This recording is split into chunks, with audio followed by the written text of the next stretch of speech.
कालांतर में नंदकेश्वर भगवान कहते हैं, हे सनत कुमार, ब्रह्मा जी देवर से नारद को शिव पुराण की कथा सुनाते हुए कहते हैं,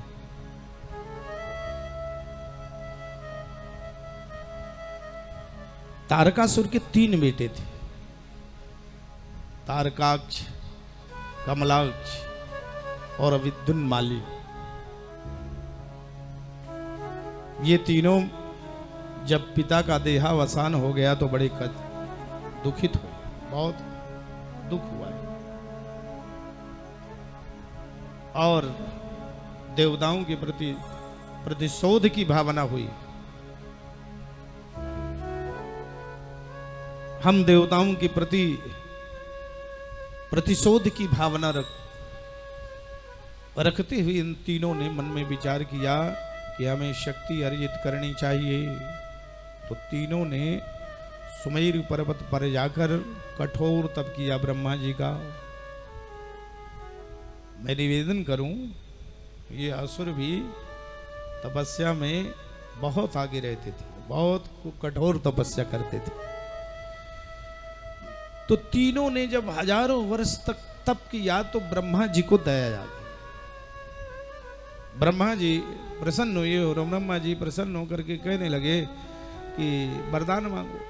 तो लगभग असुर लोग वरदान मांगते थे कि हम अबद्ध हों, हे नाथ आप हमारे ऊपर ऐसी कृपा करिए कि हमारा वध ना हो, हमें कोई मार ना सके, हम मरे ना। मरने का सबसे बड़ा भय रहता है ना सभी को, मृत्यु ना हो।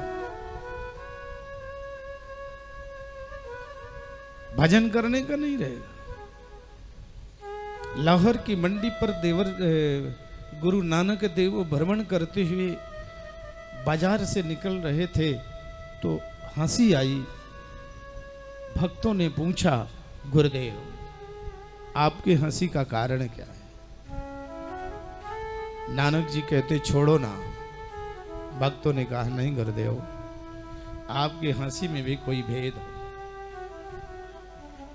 तो नानक जी कहते, सामने देखो, ये बकरा दुकान के अंदर जा रहा है और डंडा खा करके बाहर आ रहा है। ये मानव था, इसी की दुकान थी, इसको अपने पूर्व जन्म का स्मरण है। दुकान के अंदर जाता है, दुकान देखने, अपने बेटे को देखने, इतना मोह है।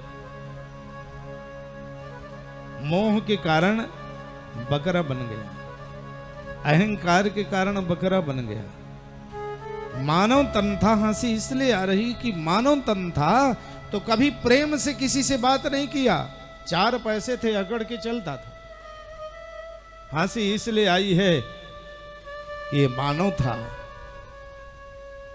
लेकिन अहंकार के कारण बकरा बन गया और डंडे खा करके बाहर आ रहा है।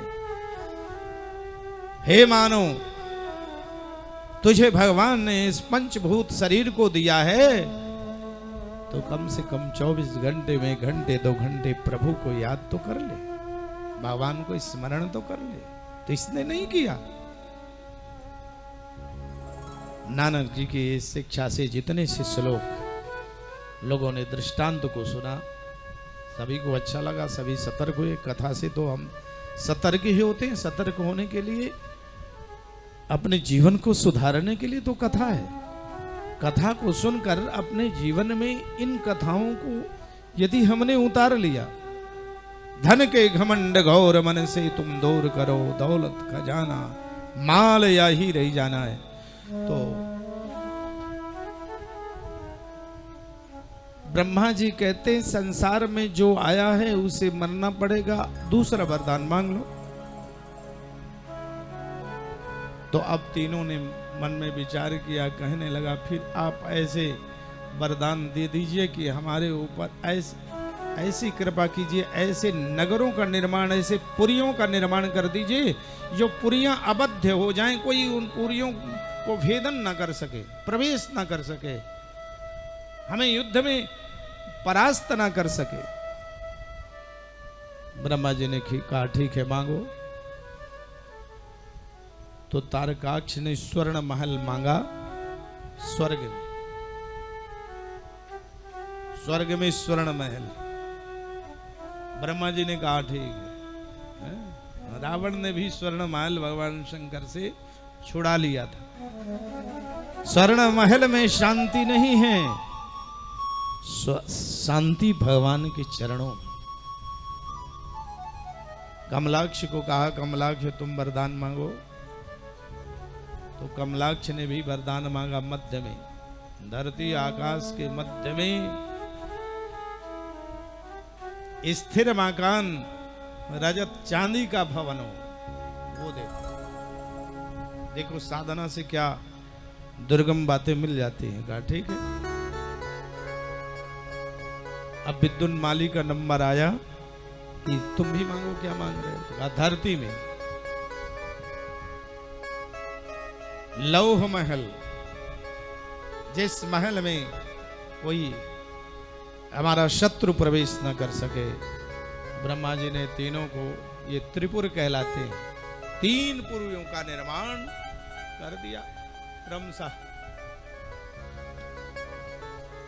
अब ये इतना तो जरूर होता था देवियों प्यारे भक्तों,